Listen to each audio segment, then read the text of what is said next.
1. An Introduction to Git and Version Control. Hello everyone, I'm Michael and I'll be walking you through what is Git, why it's important, and how to use it over the next couple of videos. In this first video, we're just going to focus on getting it installed and set up, as well as explain to you what it is and why you should use it. Let's get started. What is Git? Git is an open source distributed version control system. A version control system is a software that allows you to keep track of changes that you have made in your development. It also allows you to work with other developers, allowing all of them to have their own versions of the same project, and all contribute simultaneously. Now, Git is a distributed version control system, which means that each developer has their own working copy of a repository.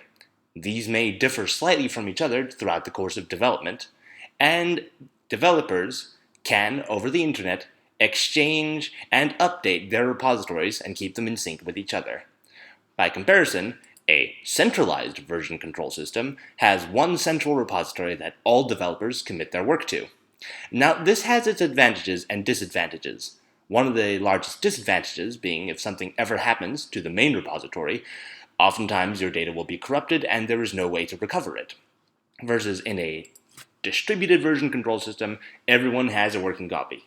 It's incredibly difficult to fully destroy a Git repository that exists on the internet and on several other computers. Now, an important note here. Git is not GitHub. Git is a software that is version control and distributed. GitHub is a website that hosts repositories. This, you can look it up on Wikipedia if you want. It's right there for you. Git was created in 2005 by Linus Torvalds, the same guy who created Linux, as a version control software for maintaining his Linux kernel. GitHub, on the other hand, is a repository hosting website that is privately owned and founded in 2008. Now, you're probably wondering, why should I use Git? In spite of all these advantages, I know what it is, but why should I use it? Well, feast your eyes. Here is Google Trends, and you can see that Git has, for years now, been the most popular version control system and is still consistently growing in demand. For comparison, here is Git, Mercurial, and Subversion. And if you're still asking yourself, why is it a good thing and who wouldn't want me to use Git or who requires their employees to use Git, take a look at Indeed.com. As of about early 2013, Subversion and Git were tied for popularity, and since then, Git has been in more demand than Subversion as a version control software ever since. Now, if I've convinced you to install it by now, I will walk you over how to install it. If you go to the git-scm.com/download, and I've included this link for you, you'll have your options for download, and there are a few different operating systems that you can do this with. In my case, I'm using a Mac with OS X, and I already have mine installed. So rather than walking you through this process and showing you on my own machine, I will simply refer you to the links, and I promise to be more interactive in the next videos. In any case, the download links are provided, and so is the installation guide of how to install.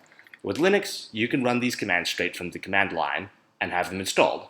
On a Mac, I believe it comes with an installer, as listed here, where you should be able to install and just walk through the instructions that are provided. An important note here. I'm teaching this using Git version 2 and greater. Not version 3 because it hasn't been released, but not version 1 either. I'm using a variant of version 2. And I'll show you how to check your Git version in just a second. Another thing you'll want to do once Git is installed is verify that it is installed. You can do this once it's installed. Let me clear out the terminal by running git --version. And I've included this command in the list for you for your convenience. You can see right here, I'm running Git version 2.7.4, Apple Git 6.6, whatever that means. Once you have that up and running and have it installed successfully, you will need to configure SSH keys. There are 2 articles from github.com on this, and I've included them both in the links.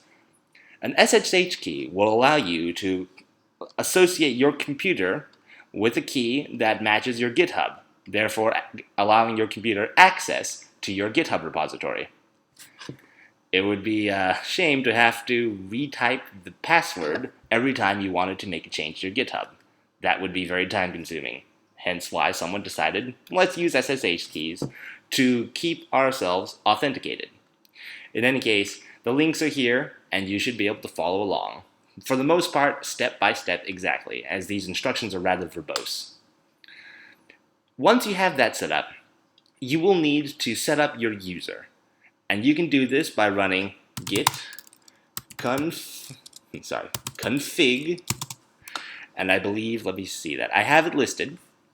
Let's see, git config -- global, so it runs for all repositories, user.name, and substitute that with your name. You run the same command for git config -- global, user.email, your name at example.com, only substitute your name at example.com with your actual email. Just make sure that your username and your email matches the ones that you have when you created your GitHub account. Once you have that set up, it should let you know that it's been done successfully, and you can verify this by running git config -- list.